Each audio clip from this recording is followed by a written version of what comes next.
Eyayikhetha igumgedlela inkosi enkulu Bombela isitimela samabhondo babamkhulu mkhulu phakade amen. Impela abazalwane bashayisana ngamakhanda uma sekukhulunywa ngazo phela izangoma kanye nako ukuhlabela abangasekho. Njengoba besuke bekhuluma phela abaningi bethi nikhonza amadlozi. Ake sibheke ukuthi imaphi la madlozi okukhulunywa ngawo eBhayibhelini ukuthi kuthiwa ayakhonzwa.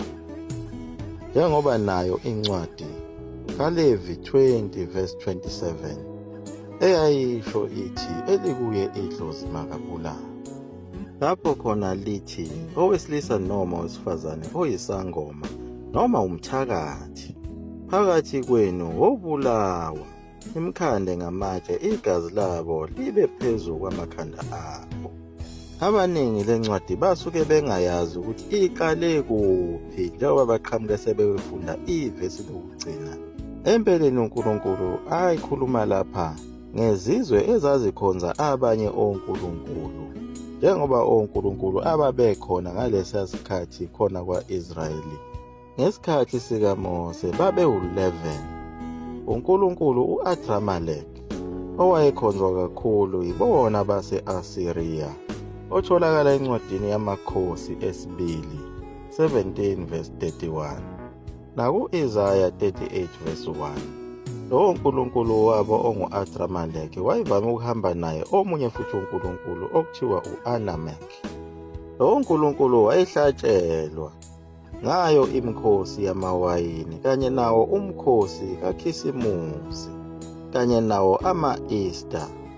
uNkulunkulu wesibili kwakungu-Amoni owayekhonzwa kakhulu ngabantu base-Egypt otholakala encwadini kaJeremiya 46 verse 25.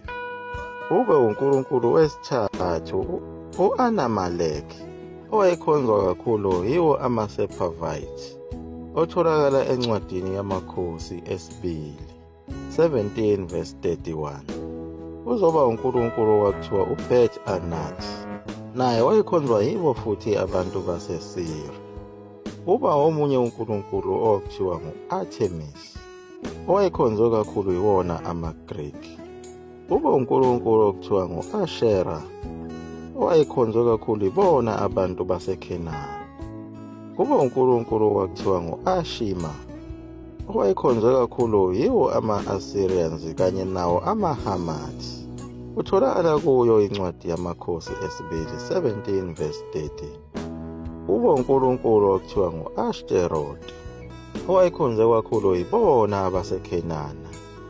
Kuba uNkulunkulu okuthiwa nguBaal owayekhonzwe kakhulu izizwe eziningi.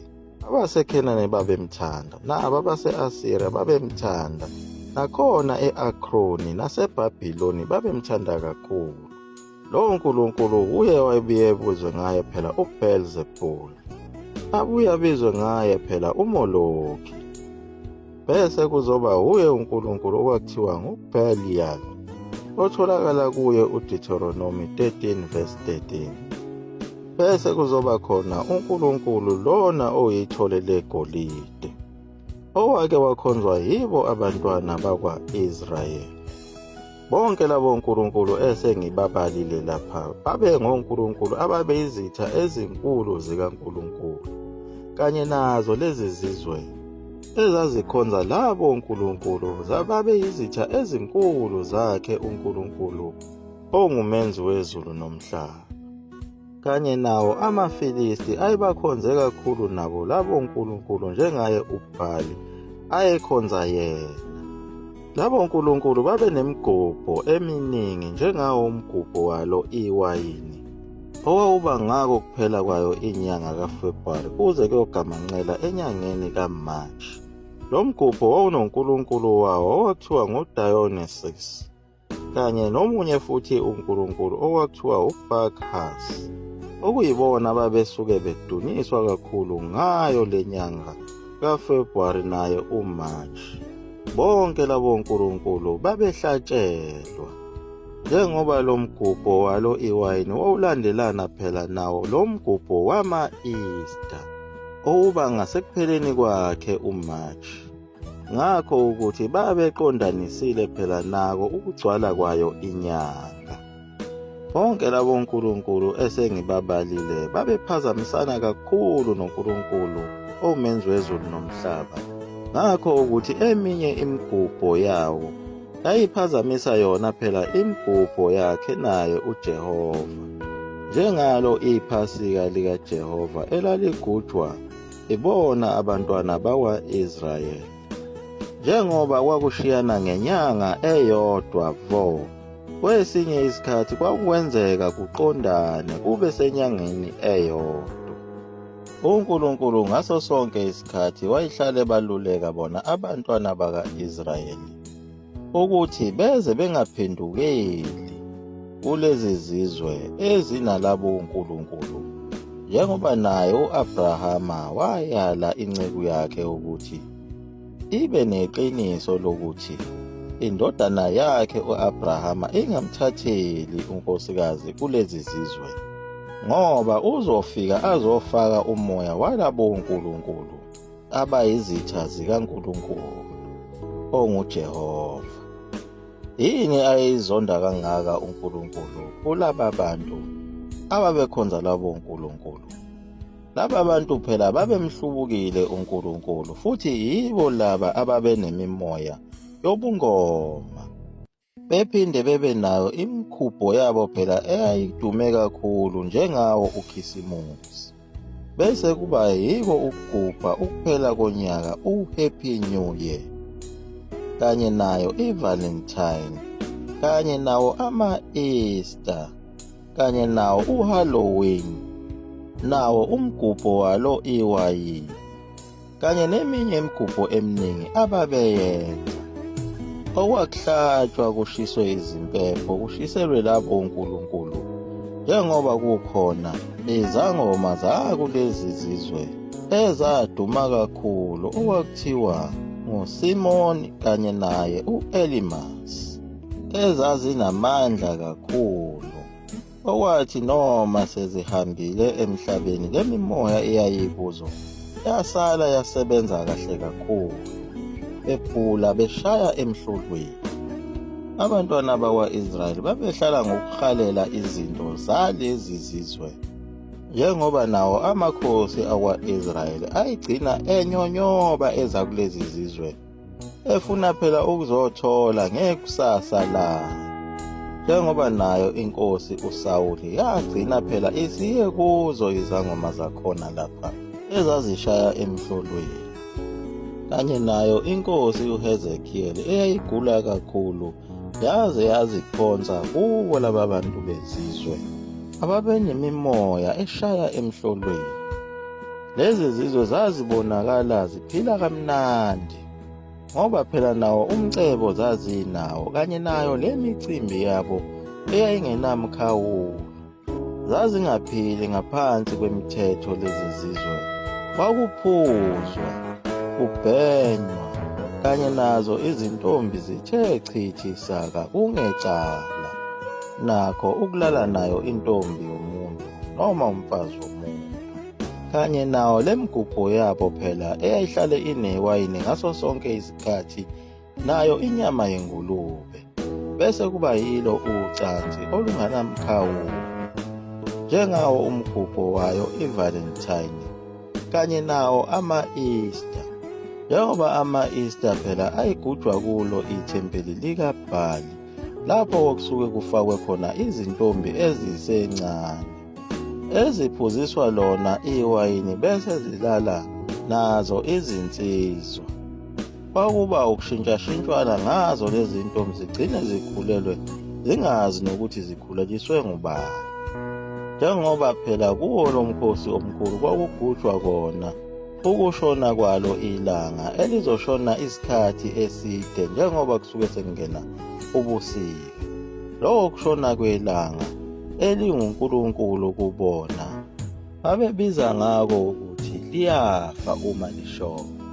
Kwakuyiko ukufa kwayo i-Sun God, hhayi i-Sun indodana.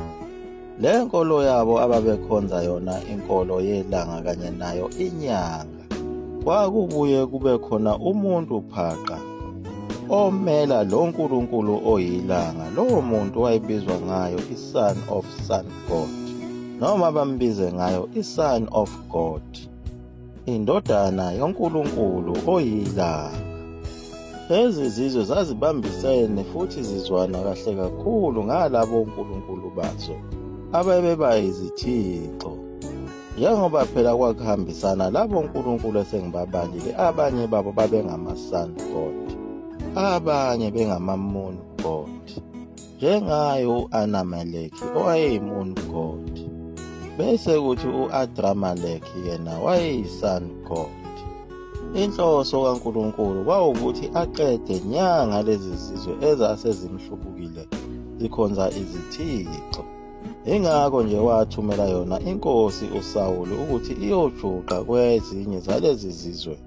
Kodwa inkosi uSawuli yehluleka ngoba phela yabona umcebo omuhle kakhulu walezi zizwe. Yabe isizikhethela izimvu kanye nazo izinkomo ezinonileyo ezazikhandwe ngaso isithwalo salezi zizwe. Uma wakhelane nalezi zizwe zazikunqoba kalula ngokuthi zikuluthe ngayo yonke lemigubho yabo. Okwakudanswa, kusinwa, kulawundwa wona phela umlilo, kuphuzwe nabo utshwala, kudliwe nayo inyama yengulube ubusuku nemini. Kukhona lona ucansi oluyingqayizivele. Behala abantwana baka-Israyeli, behalela lempilo yalaba bantu ababehlobile, benezinzipho ezibhendiwe nemilomo nezinkophe zabo ezazihlale zibhendiwe, behlobe ngazo izingubo zedili. uNkulunkulu wayedinwa kakhulu abantwana baka-Israyeli uma sebeye emgubhini yalaba bantu, ebese eyabajezisa, ephinde enze laba bantu bathathe abantwana baka-Israyeli babaphendule izigqila zabo. Bese beyakhala kakhulu ukuthi, kodwa uNkulunkulu usishiyeleni? Kanti bona babehlulwe ukulalela wona umthetho, njengoba babengasawenzi umkhosi kaNkulunkulu wePhasika, sebenza wona umkhosi wama-Easter. U-Easter phela lona kuseyuye phela uBhaal, uBelzebuli, owayehlatshelwa phela izingane ngoKhisimusi, lesi yasithixo esibizwa ngaye uMoloki, esinekhanda lenkomo kanye nobhayela onomlilo ovuthayo. Njengoba uNkulunkulu wayebayalile abantwana bakwa-Israyeli ukuthi ninganikeli ngenzalo yezingane zenu kuMoloki. Njengoba uNkulunkulu wayekubekile impela lo mthetho ukuthi ngisho isivakashi uma sike sawugubha uKhisimusi asokhandwa ngamatshe, sishawe size sife, igazi laso libalelwe phezu kwaso leso sivakashi. Futhi uNkulunkulu wayekubeka kucaca ukuthi mawusubulewe lapho uyanqunywa nasebantwini bakini. Okuchaza ukuthi wawuvalwa emndenini, ungaphinde ubuye ube nethuba lokuya emhlabeni.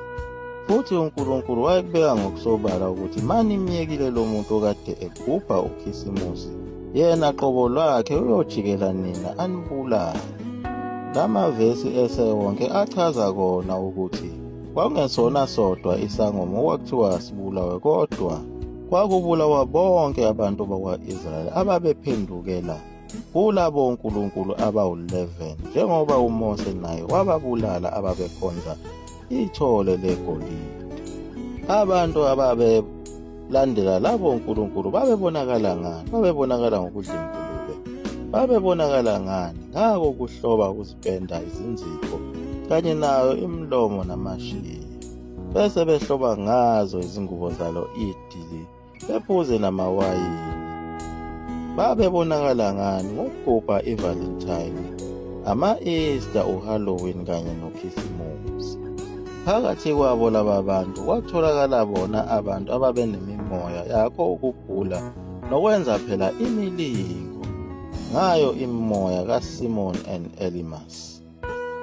Laba bantu babebonakala ngani? Babebonakala ngako ukugunda amakhanda abo, bewazungeze emaceleni, beshefe nezilevu zabo. Babebonakala ngani? Babebonakala ngako ukudumisa labo uNkulunkulu babo ngayo iSunday, abayiqamba ngayo uNkulunkulu wabo uyi-Sun God, lapho abagcine sebehlangene khona nababekhonza iMoon God bahlanganyela ngayo iSunday. ukube kudunyiswe labo nkulunkulu.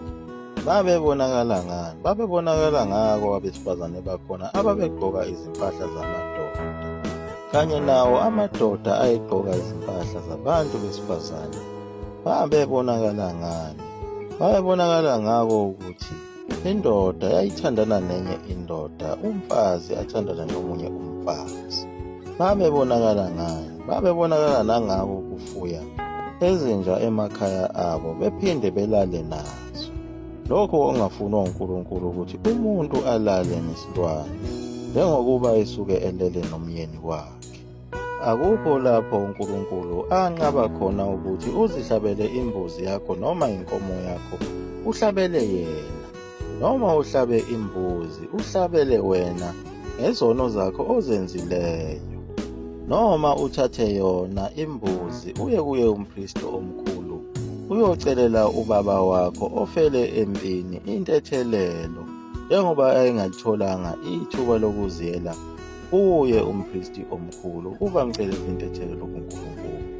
Iminikelo yesono, iminikelo yokushiswa, iminikelo kaJehova, ukuhlaba okwakuvele kuvumelekile ongakaze kumiswe, kodwa laba abakhonza labo onkulunkuluwana bayijika lento, bathi ukuhlaba akufuneki nokunikela ngayo imbuzi kunikelela isono sakho osenzileyo, ngenxa yokuthi zagezwa ngegazi lemvana enguJesu eyabethelwa esiphambanweni ngawo ama-Easter. Besho phela isithixo sabo esasibizwa ngayo uJesus Christ, esasiyindodana yelanga eyangena esikhundleni sikaMithras naye owayeyindodana yelanga. Lokho ababekwenza babenzela kona phela ukudida wona amaJuda, abantwana bakwa-Israyeli, ukuze bezoqhubeka bewathumbe ingunaphakade ibasebenzele. Njengoba kuze kube namhlanje lezi zizwe ezimnyama okuyizona amaJuda okwakhulunywa ngazo eBhayibhelini zisayilandela le migubho kanye nabo labo onkulunkuluwana abangafunwa nguJehova. Ingakho lezi zizwe zase-Afrika zigqilazwa yilezi zizwe zalabo onkulunkulu abawu-11 ezagcina sezinonkulunkulu abawu-1800 sezihlanganyele khona phela eRoman Empire. Laba bantu abamnyama bangama-Israyeli noma amaJuda bagcine bedlelwe umhlaba yizo lezi zizwe ezikhonza labo onkulunkulu, baphinde bazigqilaza kakhulu lezi zizwe ezimnyama. Kunamhlanje zihlale zikhala njalo kuNkulunkulu ukuthi zadlelwa umhlaba nokuthi ziyafa zibulawa yizo izinhlekelelo zesimo sezulu. Lezi zizwe ezimnyama zidumisa labo onkulunkuluwana bezitha zabo, bese zifuna ukukhala kuNkulunkulu omenzi wezulu nomhlaba. Kuze kube nanamuhla basabanjiwe abagcinelwe ubumnyama, kodwa bakhululekile ababiziweyo, makabongwe uJehova. Yaguqa lapho igumkedlela ngizula ngafutha umkhovu 20 omneso. Amen.